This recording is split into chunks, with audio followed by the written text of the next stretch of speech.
Subscribe करिए हमारे channel target UP TET CTET को और बेल आइकन को दबाइए।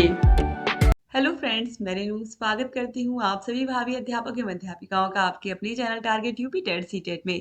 दोस्तों, आज की इस क्लास में हम पढ़ने वाले हैं आपके डिलेट फोर्थ सेमेस्टर के थर्ड पेपर यानी कि साइंस विषय के मोस्ट इंपॉर्टेंट अतलगुत्री क्वेश्चंस की सीरीज में क्वेश्चन नंबर 61 से। पार्ट 1 में हमने टोटल 60 क्वेश्चंस को देख लिया था और आज की इस वीडियो में भी हम इतने ही क्वेश्चंस को देखने वाले हैं और ये सारे के सारे प्रश्न आज की इस क्लास में खत्म हो जाएंगे आपके अतलगुत्री। बहुविकल्पित प्रश्नों को भी मैं पढ़ा चुकी हूँ सारे विषयों के, आपको डिस्क्रिप्शन बॉक्स और कमेंट बॉक्स में लिंक मिल जाएगी दोस्तों। तो क्वेश्चन नंबर 61 से स्टार्ट करते हैं। निम्न अधात्विक खनिजों के प्राप्ति स्थान का नाम उल्लेख कीजिए। तो देखिए, अभ्रक, बहुमूल्य पत्थर, पेट्रोलियम, कोयला। तो देखिए, अभ्रक कहाँ कहाँ मिलता है? बिहार में, उड़ीसा में, तमिलनाडु में, राजस्थान में। फिर बहुमूल्य पत्थर राजस्थान में। फिर पेट्रोलियम और कोयला, देखिए पेट्रोलियम जो है ये गुजरात, असम, अरब सागर के तटीय क्षेत्र तथा कृष्णा, कावेरी तथा गोदावरी नदियों के मुहाने पर। और कोयला पश्चिम बंगाल, बिहार और तमिलनाडु में। क्वेश्चन नंबर 62 है, अयस्क से धातु निष्कर्षण की विधियां लिखिए। अयस्क से धातु निष्कर्षण की जो विधियां हैं, पहला है गुरुत्वीय पृथक्करण विधि, दूसरा है चुंबकीय पृथक्करण विधि, तीसरा है फेन प्लवन विधि। क्वेश्चन नंबर 63 है, विद्युत अपघट्य किसे कहते हैं? तो एक बड़े टैंक में शोधित किए जाने वाले धातु के लवण का विलयन लेते हैं जिसे हम क्या कहते हैं? विद्युत अपघट्य कहते हैं। क्वेश्चन नंबर 64 है, तन्यता क्या है? धातुओं को खींचकर तार बनाया जा सकता है।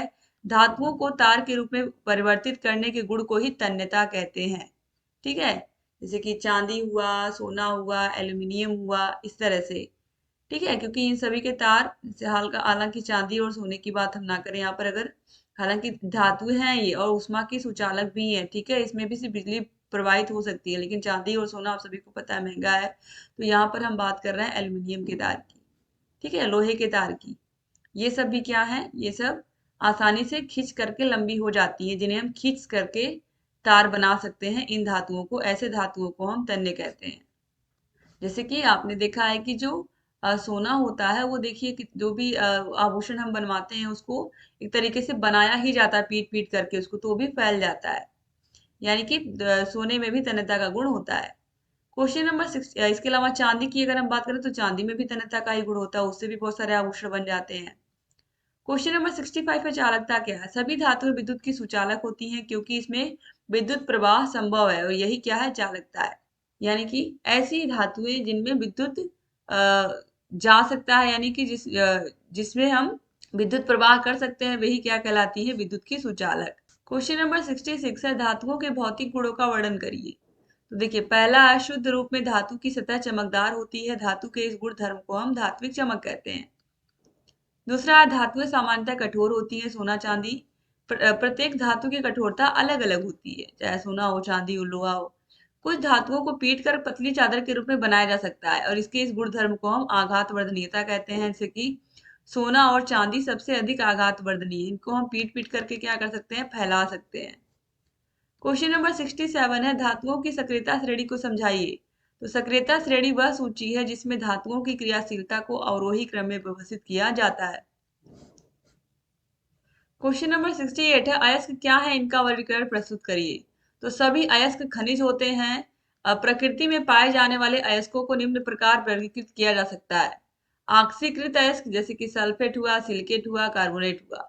और हैलाइड, एजी यानी कि चांदी, पोटेशियम, मैग्नीशियम, सोडियम, एल्यूमिनियम, ये सब हैलाइड है। क्वेश्चन नंबर 69 है, धातु के निष्कर्षण से आप क्या समझते हैं? अयस्कों में से अशुद्धियों को अलग करके धातु को प्राप्त करना व उसका शुद्धिकरण धातु का निष्कर्षण कहलाता है। क्वेश्चन नंबर 70 पे आते हैं, चुंबकीय पृथक्करण विधि क्या है? तो चुंबक क्या करता है? लोहे को चिपका लेता है, हम सभी को पता है। तो देखिए, यह विधि उन अयस्कों के लिए प्रयोग की जाती है जिसमें अयस्क अथवा उसमें उपस्थित गैंग किसी एक ही प्रकृति या लौह चुंबकीय होती है। इस विधि द्वारा सामान्यतः चुंबकीय और अनुचुंबकीय प्रकृति के पदार्थों को पृथक्कृत हम कर सकते हैं, क्योंकि जो लोहा होगा वो तो चिपक जाएगा, लेकिन जो नहीं होगा वो नहीं चिपकेगा, और इस तरीके से हम आसानी से धातु का निष्कर्षण कर पाते हैं। क्वेश्चन नंबर 74 है, मेंडलीव की आवर्त सारणी के सामान्य लक्षण क्या है? तो देखिए, पहला तो यही है कि प्रत्येक आवर्त में तत्वों की व्यवस्था कर उनके बढ़ते हुए परमाणु द्रव्यमानों के क्रम में है। एक ही समूह में स्थित तत्वों के गुणों में समानता होती है। सारणी में रिक्त स्थान वाले तत्वों के गुणों को पहले से ही बताया जा सकता है। क्वेश्चन नंबर 75 किस वर्ग क्रमांक से क्या प्रदर्शित होता है? वर्ग क्रमांक से तत्वों की संख्या प्रदर्शित होती है। क्वेश्चन नंबर 76 है आवर्त सारणी के वर्गों की विशेषताएं बताइए। तो देखिए, पहला है एक ही उपवर्ग के तत्वों के गुणों में आपस में समानता होती है, परंतु उसी वर्ग के दूसरे उपवर्ग के तत्वों के गुणों में भिन्नता भी होती है। एक ही उपवर्ग में ऊपर से नीचे जाने पर तत्वों के भौतिक और रासायनिक गुणों में क्रमिक परिवर्तन होता है। जैसे ही हम किसी भी वर्ग में ऊपर से नीचे आएंगे तो हमें बहुत सारे परिवर्तन देखने को मिलेंगे। जैसे आपने देखा था कि आवर्त सारणी में ऊपर से नीचे जाते हैं हम, तो जो परमाणु का जो त्रिज्या होती है वो क्या होती है, बढ़ने लगती है। तो इस तरीके से अलग अलग चेंज होता है, क्योंकि परमाणु क्रमांक बढ़ता है इसी वजह से। क्वेश्चन नंबर 77 है असंशोधित आधुनिक आवर्त सारणी में कितने आवर्त हैं? तो कुल 7 आवर्त हैं। क्वेश्चन नंबर 78 है अति लघु आवर्त में कितने तत्व होते हैं? तो इसमें 2 तत्व होते हैं। क्वेश्चन नंबर 79 है दीर्घ आवर्त में कितने तत्व होते हैं? तो इसके चौथे एवं पांचवें आवर्त में 18 तत्व होते हैं। क्वेश्चन नंबर 80 है मेंडलीव की आवर्त सारणी के कोई 2 लाभ बताइए। तो सही परमाणु भार ज्ञात करने में सहायक है और नए तत्वों की खोज तथा अनुसंधान में भी सहायक है। क्वेश्चन नंबर 81 है मेंडलीव की आवर्त सारणी के कोई 3 दोष बताइए। तो पहला तो यही है, असमान तत्वों को एक ही साथ रख दिया गया है, समान तत्वों को अलग अलग रखा गया है और दुर्लभ मृदा तत्वों को स्थान देना। क्वेश्चन नंबर 82 है धातु तथा अधातु का आशय स्पष्ट कीजिए। तो जो धातुएं होती हैं यह कम विद्युत ऋणात्मकता वाले तत्व धातु होते हैं और अधातु अधिक विद्युत ऋणात्मकता वाले तत्व अधातु होते हैं। क्वेश्चन नंबर 83 है मेंडलीव की आवर्त सारणी में संशोधन किस वैज्ञानिक ने किया था? तो मोसले ने किया था। क्वेश्चन नंबर 84 है सरल धारा किसे कहते हैं? एक अस्थायी धारा जो केवल एक ही दिशा में प्रवाहित होती है उसे सरल धारा यानी कि डायरेक्ट करंट कहते हैं। जैसे कि सेल बैटरी से प्राप्त विद्युत धारा, जैसे कि इन्वर्टर से जो बिजली चलती है वो डीसी करंट ही होती है या सरल धारा ही होती है जिसकी दिशा केवल एक ही होती है। क्वेश्चन नंबर 86 है विद्युत धारा के स्रोत बताइए। तो विद्युत धारा के स्रोत की बात करें तो सेल है, अजनित्र या जनरेटर है जिससे हम विद्युत ऊर्जा उत्पन्न करते हैं। क्वेश्चन नंबर 86 है विद्युत वाहक बल किसे कहते हैं? एक विद्युत सेल को के संपूर्ण परिपथ में एक कूलाम आवेश प्रवाहित होने के लिए सेल से जो ऊर्जा प्राप्त होती है उसे सेल का विद्युत वाहक बल कहते हैं। क्वेश्चन नंबर 87 है अमीटर क्या है? तो विद्युत परिपथ में विद्युत धारा की माप के लिए जिस उपकरण का प्रयोग किया जाता है उसे हम अमीटर कहते हैं। क्वेश्चन नंबर 88 है वोल्ट मीटर किसे कहते हैं? चालक के सिरों के बीच विभवांतर को ज्ञात करने या विभवांतर के मापन के लिए वोल्ट मीटर का प्रयोग करते हैं। क्वेश्चन नंबर 89 है चुंबक के ध्रुवों को एक दूसरे से अलग नहीं किया जा सकता है, कारण बताइए। तो चुंबक के जो ध्रुव है वो सदैव उत्तर व दक्षिण दिशा में पाए जाते हैं। चुंबक में अकेला स्वतंत्र ध्रुव का होना संभव ही नहीं है। किसी भी चुंबक को अगर हम 2 भागों में भी तोड़ देते हैं तो वो भी अलग अलग एन और एस यानी कि 2 ध्रुवों में बढ़ जाता है, कितना भी छोटा टुकड़ा अगर हम करेंगे तो भी। ठीक है, तो किसी चुंबक में 2 उत्तरी और 2 दक्षिणी ध्रुव नहीं हो सकते हैं, यानी कि एक उत्तरी ध्रुव होगा, एक दक्षिणी ध्रुव होगा। क्वेश्चन नंबर 90 है विद्युत चुंबक के उपयोग बताइए। तो देखिए, पहला है टेलीग्राफ एवं टेलीविजन यंत्रों में उपयोग। दूसरा है विद्युत मोटर जिसका उपयोग पंखा एवं कपड़ा धोने की मशीन में होता है। तीसरा है विद्युत घंटी या लाउड स्पीकर में। और चौथा है कारखानों में भारी स्टील के टुकड़ों को इधर से उधर लाने में हम विद्युत चुंबक का उपयोग करते हैं। क्वेश्चन नंबर 91 है दो आवेशित वस्तुओं में कब आकर्षण और कब प्रतिकर्षण होता है? तो देखिए, विजातीय या विपरीत प्रकार की आवेशित वस्तुओं के बीच आकर्षण बल तथा सजातीय या समान प्रकार के आवेशित वस्तुओं के प्रति प्रतिकर्षण होता है। जैसे कि धन के प्रति प्रतिकर्षित होगा, यानी कि दूसरे को आकर्षित नहीं करेंगे, लेकिन धन और ऋण है तो ये क्या करेंगे, दूसरे को आकर्षित करेंगे। क्वेश्चन नंबर 92 है आवेश का मात्रक क्या है? एकांक आवेश किसे कहते हैं? तो आवेश का मात्रक कूलाम है, बहुत पूछता है एग्जाम में। यदि समान परिमाण के 2 सजातीय आवेश वायु या निर्वात में एक दूसरे से 1 सेंटीमीटर की दूरी पर स्थित होने पर परस्पर 1 न्यूटन का प्रतिकर्षण बल आरोपित करें तो प्रत्येक आवेश एकांक आवेश कहलाएगा। क्वेश्चन नंबर 93 है कारण समझाइए। प्लास्टिक के कंघे को ऊनी कपड़े से रगड़ते हैं फलालेन से रगड़ी हुई एबोनाइट की दोनों छड़ें एक दूसरे को प्रतिकर्षित करती हैं। इसके अलावा एक दूसरे से रगड़ी हुई दो वस्तुएं एक दूसरे को आकर्षित करती हैं।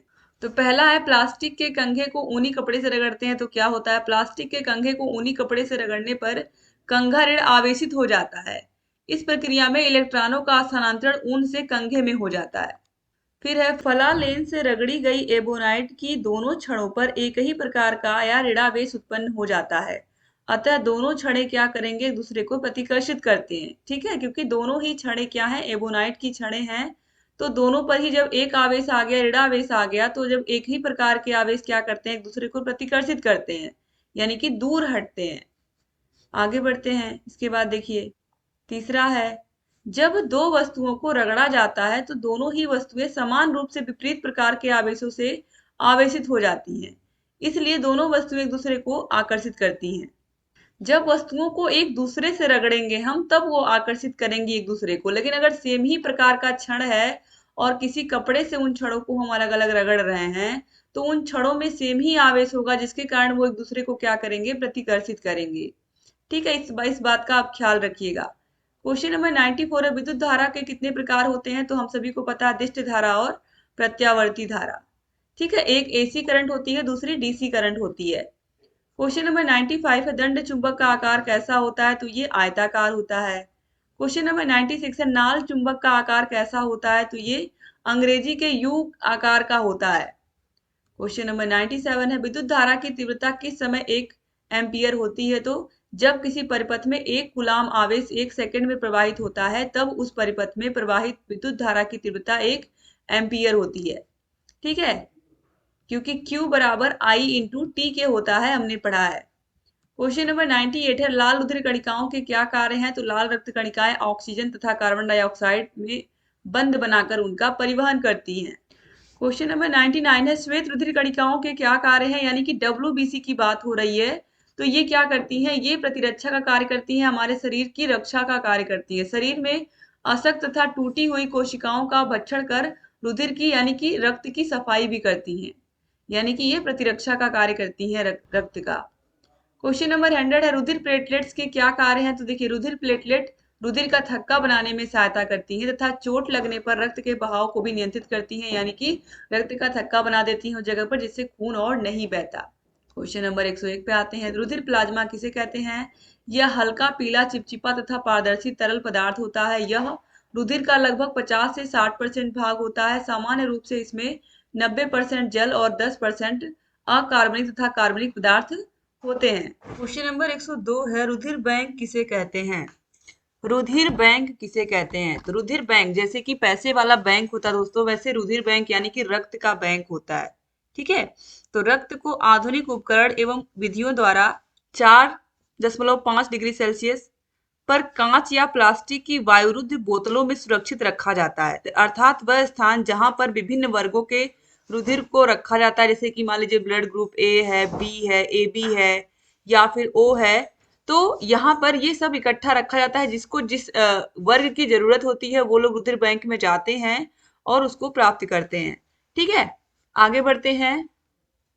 क्वेश्चन नंबर 103 है, रक्तदाब या बीपी किसे कहते हैं, तो हृदय द्वारा रक्त निश्चित लय या चक्र में पंप किया जाता है। हृदय प्रकुंचन के समय यह दाब अधिक होता है तथा हृदय में शिथिलन के समय दाब कम होता है। स्वस्थ मनुष्य का जो दाब होता है वो 120 से 80 मिलीमीटर पारे के बराबर होता है और इसे दाबांतर मापी से हम मापते हैं और इसको हम क्या कहते हैं, स्फिग्नोमेनोमीटर भी कहते हैं, जिससे इसको हम मापते हैं। क्वेश्चन नंबर 104 है, रक्त की संरचना बताइए, तो रक्त की संरचना में दो तत्व होते हैं, पहला है रक्त कणिकाएं यानी कि आरबीसी और डब्ल्यूबीसी और दूसरा है रुधिर प्लाज्मा। क्वेश्चन नंबर 105 है, रक्त वर्ग की जानकारी करने के कोई दो लाभ बताइए, तो रुधिर वर्ग की जानकारी से निम्नलिखित लाभ है। पहला तो यह है कि मरीज को यदि गलत रक्त का रुधिर दे दिया जाएगा तो उसके रक्त में अभिश्लेषण क्रिया होने से उसकी मृत्यु हो जाएगी। इसीलिए जिस वर्ग समूह का या जिस रुधिर वर्ग का व्यक्ति होता है, जिस जिस रुधिर वर्ग की उसको जरूरत होती है उसी रुधिर वर्ग का उसको रक्त दिया जाता है। चिकित्सा कानून के मुकदमों में न्यायालयों को बहुत सहायता मिलती है। इसकी सहायता से पैतृक झगड़े आसानी से निपटाए जा सकते हैं। तो रक्त वर्ग की जानकारी बहुत महत्वपूर्ण होती है मानव जीवन में। क्वेश्चन नंबर 106 है, शरीर में रुधिर का क्या महत्व है? तो हमारे शरीर में खून से ही सारी चीजें होती हैं, सारी क्रियाएं। समस्त कशेरुकी प्राणियों के शरीर में चलने वाली जैविक क्रियाओं के नियमन में रुधिर का सबसे महत्वपूर्ण योगदान होता है। जो खून होता है या जो रुधिर होता है हमारे शरीर में, वही हमारे शरीर के एक एक अंग तक पोषक तत्वों को पहुंचाता है, ठीक है, ऑक्सीजन को पहुंचाता है, वही हमारे शरीर को जीवित रखता है। तो इसीलिए जो रुधिर है ये हमारे शरीर के लिए बहुत महत्वपूर्ण है। रुधिर शरीर की प्रत्येक कोशिका को तरह तरह के पदार्थ से घुलित अवस्था में पहुंचाता है। रक्त वाहिनियों में शरीर की नलिका विहीन ग्रंथियों में उत्पन्न रस या हार्मोन भी सीधे आते हैं, जिसका परिवहन रक्त के माध्यम से होता रहता है तथा शारीरिक नियंत्रण बना रहता है। क्वेश्चन नंबर 107 है, मनुष्य के रक्त को जमने में कितना समय लगता है? तो ये कम से कम 4 से 8 मिनट का समय लगता है रक्त को जमने में। क्वेश्चन नंबर 108 है, श्वेत रक्त कणिकाओं का जीवन काल कितना होता है? यानी कि जो WBC होती हैं, इनका जो जीवन काल होता है वो कितना होता है? तो 1 से लेकर के 4 दिन होता है। क्वेश्चन नंबर 109 है, रक्त वर्ग की पहचान सर्वप्रथम किस वैज्ञानिक ने की थी? तो कार्ल लैंड स्टीनर ने की थी। 1868 से लेकर के 1943 इनका जीवन काल था। क्वेश्चन नंबर 110 है, रक्त की कमी एवं संक्रमण से कौन कौन से रोग होते हैं, बताइए। तो रक्त की कमी से हम सभी को पता है रक्त अल्पता या एनीमिया हो जाता है, ठीक है। तो देखिए, रक्त की कमी या रक्त में असामान्यता होने पर कुछ रोग होते हैं, जैसे कि एनीमिया, पॉलीसाइथीनिया। इसी प्रकार रुधिर संक्रमण से होने वाले रोगों में हेपेटाइटिस बी, एड्स आदि हैं। क्वेश्चन नंबर 111 है, श्वेत कोशिकाहीनता रोग का कारण बताइए। तो अस्थि मज्जा का किसी कारणवश गर्त होना ही इसका मुख्य कारण होता है। तो कड़ी श्वेत कोशिकाहीनता रोग का जो कारण है वही है कि अस्थि मज्जा का किसी कारणवश गर्त होना। क्वेश्चन नंबर 112 है, एड्स का पता कैसे लगाते हैं हम? तो एलिसा परीक्षण के द्वारा एड्स का पता लगाते हैं, और ये प्रश्न बहुत महत्वपूर्ण है। एलिसा परीक्षण जो है ये एड्स का पता लगाने के लिए ही किया जाता है। क्वेश्चन नंबर 113 है, एड्स का क्या तात्पर्य है? तो एड्स का फुल फॉर्म यहाँ पर पूछ रहा है दोस्तों। तो यह एक्वायर्ड इम्यूनो डिफिशियंसी सिंड्रोम का संक्षिप्तीकरण है। क्वेश्चन नंबर 114 पे आते हैं, एड्स का निदानात्मक परीक्षण क्या होता है? तो देखिए, HIV पॉजिटिव व्यक्तियों का पता लगाना, इसके लिए सामान्यतः 2 जांचें एलिसा और वेस्टर्न ब्लॉट परीक्षण किए जाते हैं। वायरस को अलग कर पता लगाना, फिर है म्यूरेक्स एड्स HIV परीक्षण, ये भी होता है। इससे हम क्लियर हो जाते हैं कि उस मरीज को एड्स है या नहीं है। इसके अलावा दोस्तों, संपूर्ण कोशिका T4 कोशिका T8 कोशिका की गणना करना, ठीक है।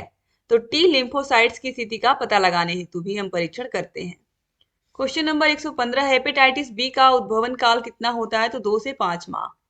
क्वेश्चन नंबर 116 है, हेपेटाइटिस बी रोग से मनुष्य के शरीर का कौन सा अंग प्रभावित होता है? तो यकृत। क्वेश्चन नंबर 117 है, फिटकरी का क्या उपयोग है? तो फिटकरी का उपयोग हम रक्त का बहना रोकने के लिए करते हैं। क्वेश्चन नंबर 118 है, फर्स्ट एड बॉक्स में रखी जाने वाली प्रमुख सामग्रियों के नाम लिखिए। तो मुख्य रूप से जो फर्स्ट एड बॉक्स होता है उसमें रुई होती है, कैंची होती है, पट्टियां होती हैं, डिटॉल लोशन होता है, सेफ्रामाइसिन क्रीम होती है, या चोट लगने पर लगाई जाने वाली क्रीम होती है। नॉर्मली जो चीजें कहीं किसी को चोट लग जाए वो काम आए, तो ऐसी चीजें हम फर्स्ट एड बॉक्स में रखते हैं, ठीक है। नॉर्मल बुखार की दवाइयां भी उसमें हम रख सकते हैं। क्वेश्चन नंबर 119 है, प्राथमिक उपचार के 2 सिद्धांत बताइए। तो सबसे पहले पीड़ित की श्वास वापस लाने का प्रयत्न करना चाहिए यदि वह अवरुद्ध हो गई है तो। इसके बाद जहां जहां रक्तस्राव हो रहा है, जहां पर भी खून निकल रहा है, उसे रोकने का प्रयास करना चाहिए। इसके बाद क्वेश्चन नंबर 120 है, किसी दुर्घटना में प्राथमिक उपचार का क्या महत्व होता है? तो दुर्घटनाग्रस्त स्थिति में घायल व्यक्ति को अस्पताल पहुंचाने से पहले उसकी जान बचाने के लिए जो हम प्राथमिक उपचार करते हैं उसे ही हम प्राथमिक उपचार कहते हैं, ठीक है। यानी कि पहली बार में ही उस व्यक्ति का डॉक्टर के पहुंचने से पहले हम उसके लिए उसकी जान बचाने की किस प्रकार कोशिश कर रहे हैं, किस तरीके से उसका हम ख्याल रख रहे हैं, या उसको जो जरूरी चीजें हैं वो प्रदान कर रहे हैं, तो यही उसका प्राथमिक उपचार होता है। क्वेश्चन नंबर 121 पे आते हैं, किसी व्यक्ति को कुत्ते द्वारा काटने पर क्या प्राथमिक उपचार किया जाना चाहिए? तो कुत्ते के काटने पर घाव पर लगी कुत्ते की लार को तुरंत पोंछ देना चाहिए। घाव को साबुन और पानी से कई बार अच्छी तरह से धोएं।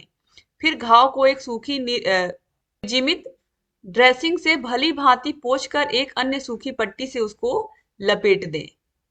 इसके अलावा काटने के लगभग 20 मिनट बाद तक घाव पर कार्बोलिक एसिड वगैरह न लगाएं। मरीज को इलाज के लिए अस्पताल में ले जाएं जहां पर मरीज को लगातार कई सुइयां लगती हैं। और ये रेबीज के टीके सुई लगती है जिससे जो व्यक्ति है उसके अंदर जो ये तरीके से कह सकते हैं जो इसके कीटाणु हैं वो फैलने ना पाए, जिससे व्यक्ति के अंदर से धीरे धीरे वो खत्म हो जाते हैं और फिर जो कुत्ते का काटने का असर है वो खत्म हो जाता है। ठीक है, टीके लगवाने बहुत जरूरी होते हैं इसमें, या सुई लगवानी। तो इस तरीके से यहाँ पर टोटल 121 प्रश्न जो थे वो टोटल हमने खत्म कर दिए दोस्तों। तो आपके विज्ञान विषय के पवन सीरीज के प्रश्नों को खत्म कर दिया मैंने सारे अतलगुत्री। अब राजन सीरीज के प्रश्नों को भी हम लोग देख लेंगे दोस्तों। अगर आपको आठों विषयों के हाथों से लिखे हुए नोट्स चाहिए, सारे विषयों की क्लासेस, सारे विषयों की मास्टर क्लासेस, सारे विषयों के चैप्टर वाइज टेस्ट, सारे विषयों के प्रीवियस ईयर क्वेश्चन पेपर्स और सारे विषयों के राजन सीरीज पवन सीरीज की जो आप पूरी पीडीएफ देख रहे हो, जिसमें सारे बहुविकल्पीय, सारे अति लघु उत्तरीय और सारे के सारे लघु उत्तरीय प्रश्न होते हैं। राजन सीरीज और पवन सीरीज दोनों ही सीरीज के सारे विषयों को हम आपको देते हैं ऐप में। तो ये दोनों सीरीज आपको बाजार से खरीदने की जरूरत ही नहीं पड़ती है। ये सब आपको मिलते हैं हमारे ऐप अस्तित्व एकेडमी पर। ऐप की लिंक आपको मिल जाएगी डिस्क्रिप्शन बॉक्स, कमेंट बॉक्स में। तो आप जा करके ऐप को डाउनलोड करके ये सारी चीजों का लाभ ले सकते हैं कोर्स को लेने के बाद।